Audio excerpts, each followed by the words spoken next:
Dans cette vidéo, nous allons voir comment rééquilibrer la couleur d'une image lorsqu'on n'en est pas tout à fait satisfait. Je prends pour exemple ce plan-ci de Justine, la charmante présentatrice du vidéo mail cette semaine. L'image a été tournée au soleil et vous le voyez sur sa figure, c'est un petit peu fort l'éclairage par rapport au fond et c'est même un petit peu saturé. Et c'est ça que je voudrais corriger et notamment faire un effet qu'on appelle Enhance. Alors pour ce faire, j'ai plusieurs solutions, comme par exemple d'utiliser un filtre qui est payant mais qui existe et qui est chez Sheffield, Patrick Sheffield Vidéo, et qui s'appelle le filtre ici Enhance, voilà, et qui va, vous voyez, rééquilibrer le visage ici de Justine par rapport à ce qu'il était avant. Je l'ai mis ici en pratique. C'est pas le Enhance, c'est une des variantes de l'Enhance, c'est le pastel que j'ai fait ici. Vous voyez ici, j'ai une image maintenant qui est plus soft, qui est plus douce, et son visage est beaucoup... il a été blurré un petit peu, mais il est quand même beaucoup plus mis en valeur que ici, où il est complètement saturé par le soleil. Ici avant, ici après. Hein, donc j'enlève le filtre pour vous montrer la différence.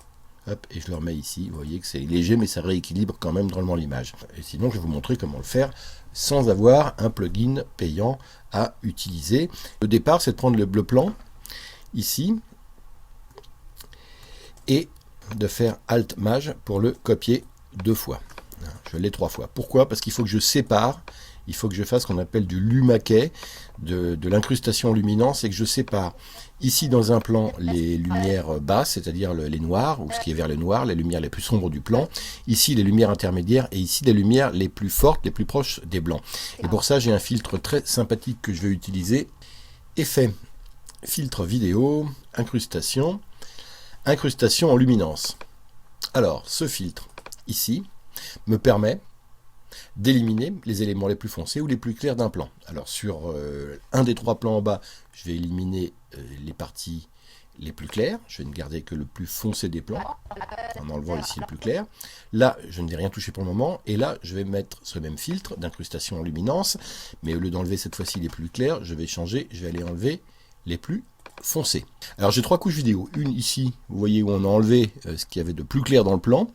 Là, j'ai rien touché, et ici, j'ai enlevé ce qui est plus foncé. Et c'est avec ces 3 couches que je vais jouer. Et qu'est-ce que je vais faire? Je vais mettre du flou, du blur sur cette couche-là et cette couche-là. Je vais chercher un filtre blur, filtre vidéo, flou cette fois-ci, un flou gaussien. Ce flou gaussien, au lieu de le mettre en luminance, je vais le mettre sur le canal alpha ici, et je vais le mettre à fond. Vous voyez ici la différence. Voilà ce que ça me donne. Alors, flou gaussien, je viens le copier également ici. Et ce que ça donne ici, si on regarde de près. On a mis sur cette première couche vidéo les éléments les plus foncés du plan et on les a blurrés un petit peu. Encore, je vais descendre encore ma sélection. Voilà, comme ça. Ici, pour le moment, on a tout. Et ici, on a les éléments les plus clairs. Alors, au milieu, je vais quand même jouer un petit peu sur cet équilibre global en mettant un filtre gamma.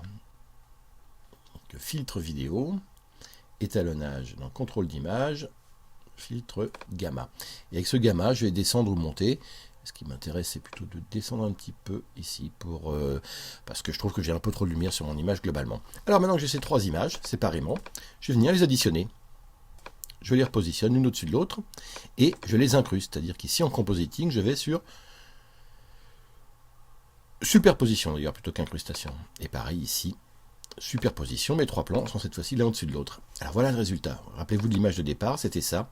Voilà l'image telle qu'on l'a retravaillée. Alors on peut encore s'amuser à affiner un petit peu en jouant sur la valeur des filtres. Hein, ici qu'on a, par exemple, ici sur le flou. Vous voyez, je mets le filtre, je l'enlève, je le mets. Vous voyez ce que ça fait sur le visage? Regardez bien, je l'enlève, je le remets. Ça adoucit la peau énormément.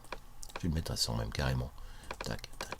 Maintenant, ici, sur le seuil, hein, puisque j'étais sur les éléments les plus foncés, les plus clairs, qu'est-ce que je fais? C'est sur le visage hein, que je joue essentiellement. Je vais, là encore, rééquilibrer mon image en jouant une dernière fois sur tous ces petits paramètres. Pareil pour celui d'en bas, hein, qui est avec mes éléments les plus foncés. Alors, si j'enlève le flou, qu'est-ce qu'on voit? Hop, je mets ici le flou gaussien, je l'enlève et je le mets. C'est incroyable hein, la différence que ça fait. Hop, je l'enlève. Et je le mets. Alors maintenant ici, pareil, je retouche un petit peu globalement à l'équilibre de mon image en jouant sur ces paramètres. Je fais un rendu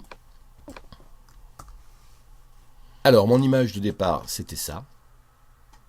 Et maintenant, une fois corrigé, Ça s'appelle le transpirateur. Alors en gros, c'est quoi?